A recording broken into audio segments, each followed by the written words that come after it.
social media marketing agency in social media marketing ይሄን ነገር በጣም ብዙ ቦታ ሰምታችሁት ይሆናል። ሶሻል ሚዲያ ማርኬቲንግ ኤጀንሲ ጀምሩ፣ ፌስቡክ ቡስት አርጉ፣ ፌስቡክ አድቨርታይዝ አርጉ እያለ ብዙ ሰው ይነግራችኋል።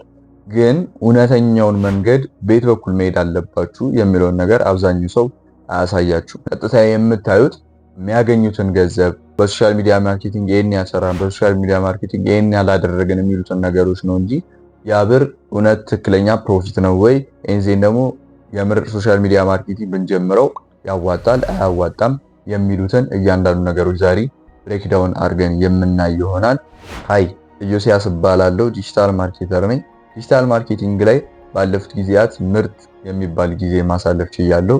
አሁን ላይ ደግሞ ከሁለት ሰዎች በላይ ኮንሰልት አደርጋለሁ። እንዲሁም አፕወርክ ላይ የተለያዩ ስራዎችን በመስራት ላይ ይገኛሉ። ከዚህ በኋላ ከኔ ጋር በሚኖረን ጆርኒ ኦንላይን ቢዝነስ ላይ ብሬክዳውን እያደረግን የምናይ ይሆናል።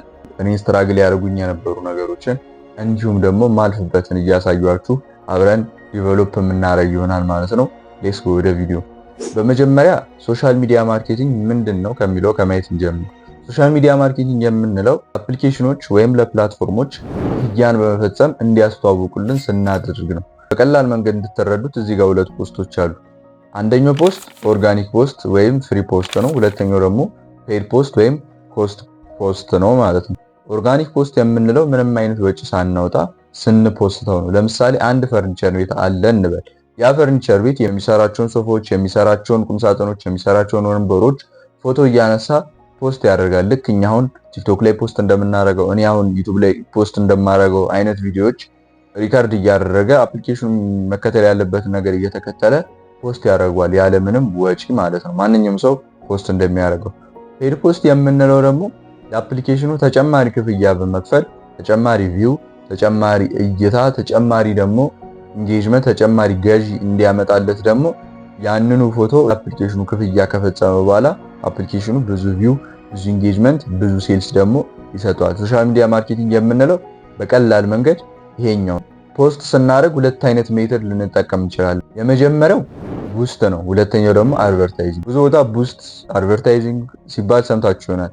ግን ቡስት የምንለው ነገር መጀመሪያ ፖስት ያደረግነውን ነገር ብዙ ቪው እና ብዙ ኢንጌጅመንት እንዲያመጣ ለአፕሊኬሽኑ ክፍያ ስንፈጽም ነው። ምክንያቱም አፕሊኬሽኑ በደንብ ነው የሚያውቀን፣ ምን አይነት ነገር እንደምንወድ ያውቃል፣ ምን አይነት ነገሮች ለጊዜያችን እንደምናሳልፍ ያውቃል። ምክንያቱም እዛ ጋር ስቶሪ አላቸው። እኛ የምንጠቀመውን እያንዳንዱን ነገር አፕሊኬሽኑ ያውቃል። ስለዚህ ያ ሰው ምን ያደርጋል?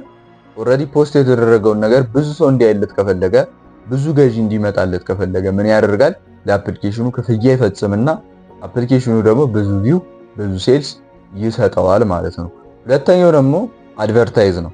አድቨርታይዝ የምንለው ደግሞ አዲስ ቪዲዮ ወይም ደግሞ አዲስ ፎቶ አዘጋጅቶ አዲስ ካምፔን ራን አድርጎ ማለት ነው። አዲስ ካምፔን ራን አድርጎ ማለት አዲስ ቪዲዮ ሊሆን ይችላል፣ አዲስ ፎቶ ሊሆን ይችላል፣ አዘጋጅቶ ሲፖስት ያ አድቨርታይዝ ይባላል ማለት ነው። ሶሻል ሚዲያ ማርኬቲንግ እንዴት ይሰራል የሚለውን ደግሞ በመጀመሪያ አንድ ኤጀንሲ ያለን እንበል። ሶሻል ሚዲያ ማርኬቲንግ የሚሰራ ኤጀንሲ ያለን እንበል። ያ ኤጀንሲ ምን ያደርጋል? ክላይንቶችን ይፈልጋል። ክላይንቶችን ከፈለገ በኋላ ክላይንት አገኘን እንበል። አንድ ክላይንት አገኘን እንበል። ከዛ ምን ያደርጋል? ክላይንቱ በጀትን ይበጅታል። ምክንያቱም ቅድም እንዳየነው ለአፕሊኬሽኑ ወይም ለፕላትፎርሙ የሚከፈል ነገር ስላለ ማለት ነው። በጀት ይበጅታል። ከዛ በኋላ በጀት ከበጀተ በኋላ ማርኬተሩ ያንን በጀት ኮንትሮል እያደረገ ፎቶችን ወይም ቪዲዮችን ቡስት ያደርጋል ወይም ደግሞ አድቨርታይዝ ያደርጋል ማለት ነው። ስለዚህ መጀመሪያ የሚወጣው ወጪ አለ ማለት ነው። ለአፕሊኬሽኑ የሚከፈል የሚወጣው ወጪ አለ ማለት ነው። እንዴት መስራት ትችላላችሁ የሚለውን ነገር ነው። መጀመሪያ እናንተ እንደራሳችሁ እንደ ኤጀንሲ አስቡት። ከዛ በኋላ ክላይንቶችን ትፈልጋላችሁ። ክላይንቶችን ከፈለጋችሁ በኋላ ክላይንቱ በጀትን ይበጅታል። በጀት ከተበጀተ በኋላ ያንን በጀት እንደ ማርኬተር ኮንትሮል አድርጋችሁ ፎቶዎችን ፖስት እያደረጋችሁ፣ ቪዲዮዎችን ፖስት እያደረጋችሁ ለአፕሊኬሽኑ የሚከፈለውን እያመጣጣናችሁ ለእናንተ የሚደርሰውን ደግሞ ማኔጅ እያደረጋችሁ መፖሰት ትችላላችሁ ማለት ነው። እዚህ ጋር ማወቅ ያለባችሁ አንድ ነገር አለ። ለምሳሌ ያክል በቀላሉ ክላይንቱ በጀቴ 10,000 ብር ነው ካለ ከዛ በኋላ እናንተ ለአፕሊኬሽኑ የምትከፍሉት ብር አለ። በሳምንት ሊሆን ይችላል፣ በወር ሊሆን ይችላል፣ አንዴ ሊሆን ይችላል። $10፣ $20፣ $30 በሳምንት ልትከፍሉ ትችላላችሁ። ልክ ራን እንደምታደርጉት ነገር ይወሰናል እሱ። ከዛ በኋላ እነዛን ክፍያዎች ከፍላችሁ በወሩ መጨረሻ ከ10 ሺህ ብር ወይም ከ20 ሺህ ብር እናንተ የሚደርሳችሁ በጣም በጣም ትንሹ ነው። ብዙ ተሰምታችኋል። በሶሻል ሚዲያ ማርኬቲንግ 10 ሺህ ብር ሰራው፣ በሶሻል ሚዲያ ማርኬቲንግ 20 ሺህ ብር ሰራው የሚባሉ ነገሮችን በጣም ብዙ ተሰምታችኋል። ነገር ግን በሶሻል ሚዲያ ማርኬቲንግ ይሄን ያህል ብር ሰራን ስትሉ ይሄን ያህል ብር ሰራን አይደለም የምትሉት። ከዛ ሌላ አፕሊኬሽኑ የሚከፈል ብር አለ። በወሩ ሲመጣ እንደዛ እንኳን ላይደርሳችሁ ይችላል። ኢማጂን $10 እንኳን ነው ብንል በሳምንት $10 እየከፈላችሁ መታችሁ በጀቱ የክላይንቱ 10 ሺህ ብር ከሆነ እናንተ 2000 ብርም 4000 ብርም ከዛ በታችም ሊደርሳችሁ ይችላል። ኢማጂን ቪዲዮዎች ተዘጋጅተው ፎቶዎች ተዘጋጅተው ፖስት ተደርገው ወሩን ሙሉ ፖስት አድርጋችሁ በሳምንትም ሊሆን ይችላል ፖስት አድርጋችሁ የሚያመጣው ሪዛልት አለ አይ ነው። ነገር ግን እናንተ የምታገኙት እዚህ ገባ የማይባል ነው። በተለይ ደግሞ ሎካል ክላይንት ከሆነ ኢትዮጵያ ውስጥ የምትሰሩ ከሆነ በጣም አዋጭ አይሆንም። ምክንያቱም እንደነገርኳችሁ መጀመሪያ በጀት አለ። ያንን በጀት ነው ማኔጅ የሚደረገው። ስለዚህ ኦልሞስት በጣም ብዙ ኪሳራ ነው የሚሆነው ለእናንተ። በጣም ብዙ የምታገኙት ነገር አለ። ስለዚህ በሶሻል ሚዲያ ማርኬቲንግ 10 ሺህ ብር ሰራን ስትሉ 10 ሺህ ብር አይደለም የሰራችሁት፣ ከዛ ላይ የሚቆረጡ ነገሮች ስላሉ ማለት ነው። አሁን የምነግራችሁን ነገር ሙያው ላይ ያሉ ሰዎች በደንብ ያውቁታል።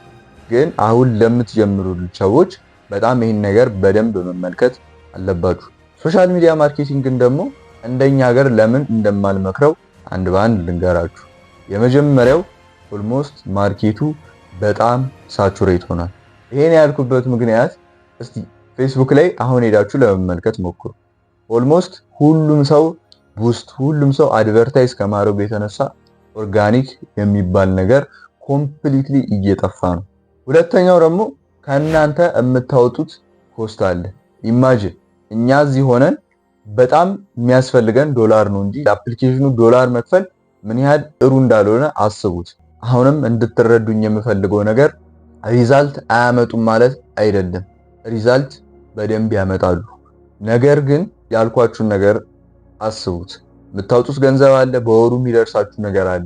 ስለዚህ ሶሻል ሚዲያ ማርኬቲንግ ለመጀመር በጣም ቀላሉ ነው። ነገር ግን ደግሞ በጣም ኢፌክቲቭ ደግሞ አይደለም። እዚህ ጋር ያለውን ግራፍ ተመልከቱት። ይሄኛው ግራፍ በዲጂታል ማርኬቲንግ ታይፖቹ መካከል ኢፌክቲቭ የሆነ ለውጥ የሚያመጡት በደረጃ ሰንጠረዥ መካከል የመጀመሪያው ሰርች ኢንጂን ኦፕቲማይዜሽን፣ ከዛ በኋላ ፔድ ይቀጥላል። ይሄ እንግዲህ ዲጂታል ማርኬቲንግ ላይ የተሰራ ሪሰርች ነው ማለት ነው።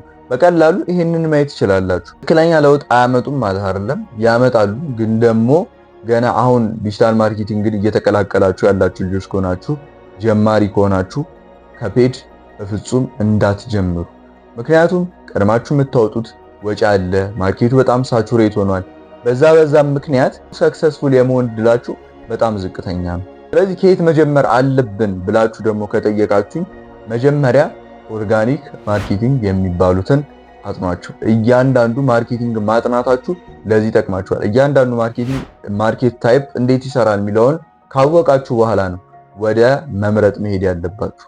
ቀጥታ ግን ዲጂታል ማርኬት ስትጀምሩ ሶሻል ሚዲያ ማርኬቲንግ ተምራችሁ ከጀመራችሁ በጣም ብዙ ነገር ትጎዳላችሁ። ነገር ግን ከኦርጋኒክ ማርኬቲንግ መጀመር፣ ኦርጋኒክ ላይ ያሉ ብዙ ኦርጋኒክ ማርኬቲንግ ታይፖች አሉ። እነሱን ሪሰርች አድርጋችሁ ኦርጋኒክ ማርኬቲንግ እንዴት ይሰራል፣ ኦርጋኒክ ማርኬቲንግ እንዴት ነው የምንጠቀመው የሚለውን ነገር በደንብ ታያላችሁ። ኦርጋኒክ ማርኬቲንግ ሲሆን ከናንተ የሚወስደው ታይምና ጊዜያችሁን ነው። ትርፉ ሙሉ የናንተ ነው። ለምሳሌ በኤስኢኦ 5000 ብር ሰራን ካላችሁ ወይም 10000 ብር ሰራን ካላችሁ 10000 ብሩ ሙሉ የናንተ ነው የሚሆነው። ሌላው የሰራችሁት 100000 ሰራችሁ ያ ብር ሙሉ የናንተ ነው የሚሆነው። ፔድ ማርኬቲንግ ሲሆን ግን 10000 ብር ሰራው ስትሉ 10000 ብር አይደለም የሚሰሩት፣ በመሃል የሚቆረጡ ነገሮች አሉ። ፕሊስ ይሄን ነገር በደንብ አዳምጡ። ሁሌም ስትጀምሩ መጀመሪያ ያለባችሁ ከኦርጋኒክ ማርኬቲንግ ነው። የሆነ ነገርን በጣም ብዙ ሰው እያወራበት ከሆነ ነገር ወይ አልፎበታል ወይም ደግሞ የመስራት እድሉ ዝቅተኛ ነው። ይህንን ነገር በደንብ አስተውሉት ፕሊስ። እኔ ይህንን ነገር የምነግራችሁ ከልቤ ነውና ይህንን ነገር በደንብ ማወቅ አለባችሁ። በተለይ የምትጀምሩ ልጆች እንዲሁም ደግሞ ዲጂታል ማርኬቲንግን መቀላቀል የምትፈልጉ ልጆች በፍጹም ፔድ ማርኬቲንግን መጀመሪያ ላይ እንዳትሞክሩት። መጀመሪያ ላይ ኦርጋኒክ ከሰራችሁ በኋላ ገንዘብ ሜክ ማድረግ ስትጀምሩ ከዛ በኋላ ወደ ፔድ ማርኬቲንግ መለወጥ ትችላላችሁ። የዛሬ ቪዲዮአችን ይሄን ይመስል ነበረ። አይኖ በጣም ብዙ ነገር እንዳገኛችሁበት። ቪዲዮን ከወደዳችሁት ላይክ አድርጉት። በጣም ከወደዳችሁት ደግሞ ሰብስክራይብ አድርጉ። ዲጂታል ማርኬቲንግ የምር በሲሪየስሊ መጀመር እፈልጋለሁ፣ የምር ይዤ መስራት እፈልጋለሁ የምትሉ ልጆች ከዚህ በፊት ስለ ዲጂታል ማርኬቲንግ እንዴት መጀመር እንደምትችሉ የሰራሁት ቪዲዮ አለ። እሱ ቪዲዮ ላይ እንገናኝ።